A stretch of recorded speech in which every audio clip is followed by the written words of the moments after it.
in light of Tyler Myers playing his 1,000th career game, we thought it'd be fun to look around at which Canucks on the current roster Canucks, we're not talking about Luke Shen, who also hit 1,000 games very recently, current roster Canucks that will hit 1,000 games in their career. Myers, of course, is the 399th NHL player to do it. It's no easy feat. I was looking through the list of players who played for the Canucks. There's a lot of players that aren't thought of as Canucks who have played 1,000 games. Obviously, Mark Messier is one of them. More on him later in the show. But looking at this current roster, to me, like it feels like JT Miller is going to be the next one. Obviously, he's at 800 something games. He just played his 800th at the end of last season.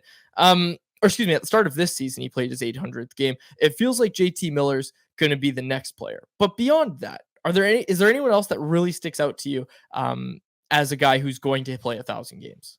Yeah, Quinn Hughes and Elias Pettersson stand out as was really high probability for that. Hughes especially because he's so rare in terms of what he can do as a defenseman.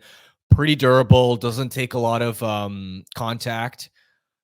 The way that he could skate and avoid hits as a smaller defenseman, there's just and for him too, he's not dishing out a lot of hits. So I feel like he's the type of player that is going to age really well, be really, really effective pretty deep into his 30s. So I feel like Hughes is I don't want to call anyone close to a lock because I just don't want to jinx anything. Yeah. But I think he has a strong chance. And Pettersson, I mean, when he's at his best, he is a face of the franchise type player. And I know he struggled so far this season, but a centerman of his caliber, they're so rare to find. Even last season, when we talk about him having a down year, in a down year, Pettersson was still top 10 among all centers in scoring. So you can have your concerns about his contract or not, but he's going to be in this league for a really, really long time. Okay, here's one to throw out to you. Brock Boeser. I've thought about Brock Boeser. Obviously, he's missed some time. He's had some shorter seasons, but that being said, he did play his first full NHL season at 20. If you look historically, like that gives you an advantage. A guy that comes to mind for me is like Alex Burrows, who obviously didn't play a full season his first year in the NHL, but like his first full season in the NHL came when he was 25 years old. Burrows finished his career with 913 games played, and that wasn't for a lack of availability once he played. Like, he played in many seasons that were nearly full seasons. Obviously, got a lockout in there as well, but like, he played a lot of games during his career. So Brock Boeser's one that is kind of one that I'm discussing a little bit because he started his career young, like he started at age 20, but he's faced some injuries, and I lean toward yes, but I'm also hesitant because, like, I look at a guy like Alex Burrows where how long is Brock Boeser going to play? Is Brock Boeser going to do like a Justin Williams thing? Is Brock Boeser going to be playing? Jacob and I were talking about this before the show. Is Brock Boeser going to be playing for the Minnesota Wild when he's like 37 years old and just like one of the fellas? He's out there with the Wild, his hometown team. I don't know. I mean, that's obviously up to Brock, and of course, with his health, if that holds up. But Brock Boeser's the one that I think is the real coin flip, where it's like, okay, is he going to reach 1,000? Is he not going to reach 1,000? I also think it's worth mentioning that he has evolved his game to be a more well-rounded player, that he's not just cooked and not going to be able to play in the league as soon as he can't score goals or can't put up points. Yeah, there are three guys that I identified in that like coin flip type range. Brock's one of them. The other was Hronek and DeBrusk. With Brock, I think he can get there, right? Because I was sort of doing the math based off, he's almost at 500 games played now. And if you assume he averages around 70 games per season, he'd need to play through till about 33, 34 years old, which I think is doable. Now, it's not a guarantee because some guys, when they hit 30, 31, 32, they're just their foot speed just really takes a hit, and Brock especially is not the most fleet of foot, so that's a concern with him, especially if he ends up getting the type of lower body injury that would put extra stress on that part of his game.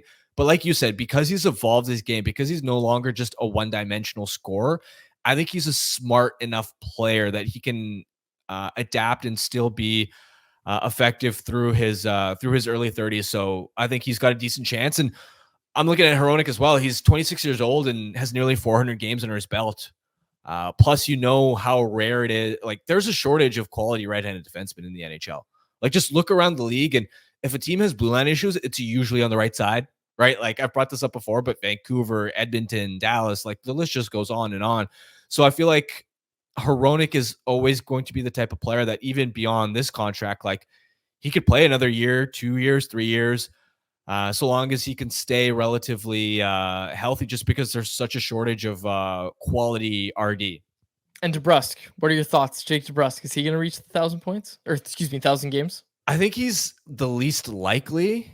He'd need to if he plays 70 games per season, he'd need 8 years, 7.5. But of course, he'd have to play into that 8th season to do it.